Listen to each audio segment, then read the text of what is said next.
नमस्कार दोस्तों। स्वागत है आपका फेम टेल चैनल पर। रोजाना कहानियां पढ़ने और सुनने के लिए फेम टेल चैनल को सब्सक्राइब जरूर करें। नंदिता, इस बार मत आना राखी पे। मैं और तुम्हारे भैया शिमला जा रहे हैं। ये सब थे विनीत की पत्नी रिया के, जो उसने व्हाट्सएप पर एक साधारण मैसेज में भेजे थे।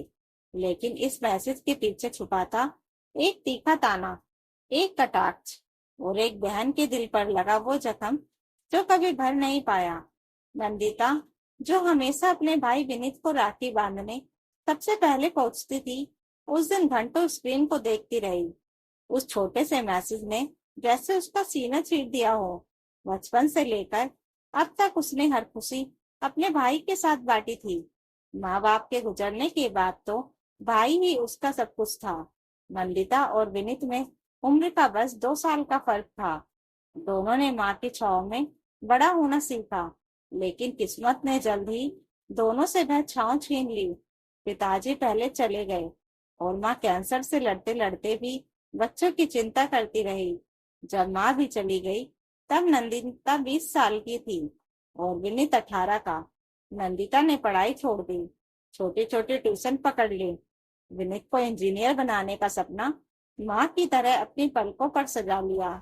उसने अपने सारे सपने छोड़ दिए, लेकिन विनीत की आंखों में चमक देखती रही। जब विनीत इंजीनियर बना और शहर में नौकरी लगी, तो सबसे पहले उसने कहा, दीदी, अब तुम्हारे सारे सपनों को मैं पूरा करूंगा। नंदिता मुस्कुरा दी।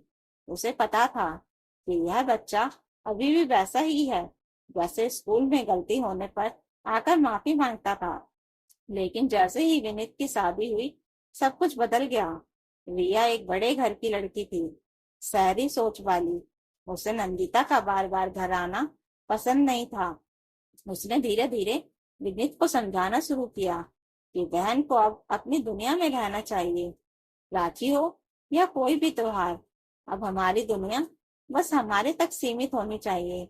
शादी के पहले साल भी नंदिता राखी पर आई। रिया ने दिखावे की मिठास से उसका स्वागत किया, लेकिन जाते ही विनीत ने कहा, इतना गिफ्ट क्यों दिया? अब हर साल राखी पर इतनी बड़ी रस्म जरूरी है क्या? विनीत चुप रहा। उसने मुस्कुरा कर कहा, दीदी, ने सब कुछ किया मेरे लिए रिया। बस साल में एक दिन तो मांगती हैं। लेकिन अगले साल से रिया ने धीरे धीरे दीवारें खींचनी शुरू कर दी।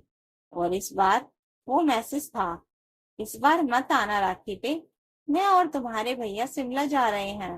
नंदिता ने फोन उठाया, कांपती उंगलियों से नंबर डायल किया। विनीत ने उठाया। हाँ दीदी, शिमला जा रहे हो?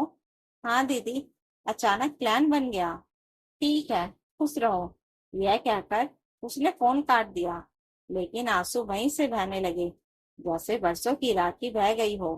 उन नम आंसुओं में उस रात नंदिता ने माँ की तस्वीर के आगे दीपक जलाया और कहा, माँ, देखो तुम्हारा बेटा अब बड़ा हो गया है।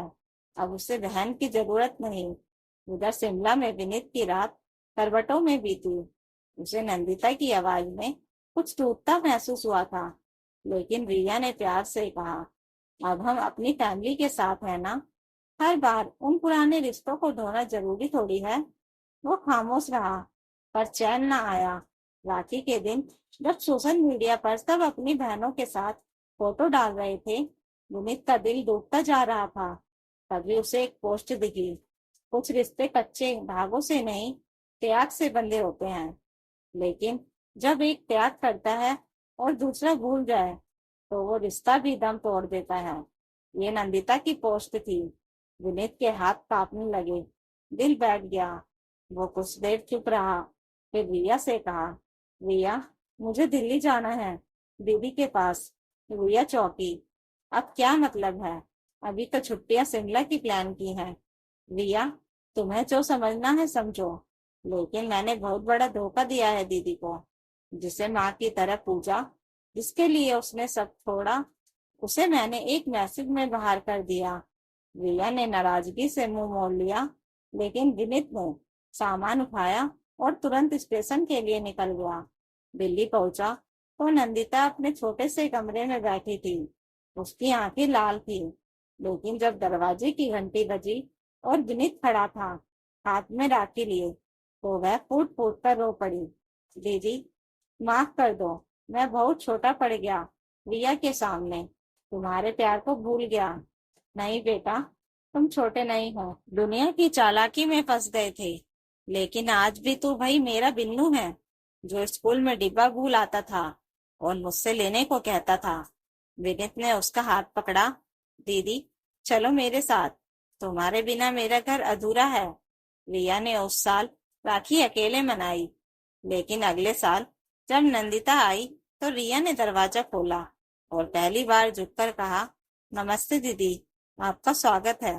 कभी कभी एक राखी सिर्फ धागा नहीं होती, वो एक इतिहास होती है, त्याग, प्रेम और रिश्तों की कसौटी होती है। अगर बहन हो तो नंदिता जैसी, और भाई हो तो विनीत जैसा, जो भटक कर भी वापस लौटे। तो दोस्तों, अगर आपको यह कहानी अच्छी लगी हो तो कमेंट करके जरूर बताइएगा, और नई कहानियों के लिए चैनल को सब्सक्राइब जरूर कर लीजिएगा। Thank you for watching.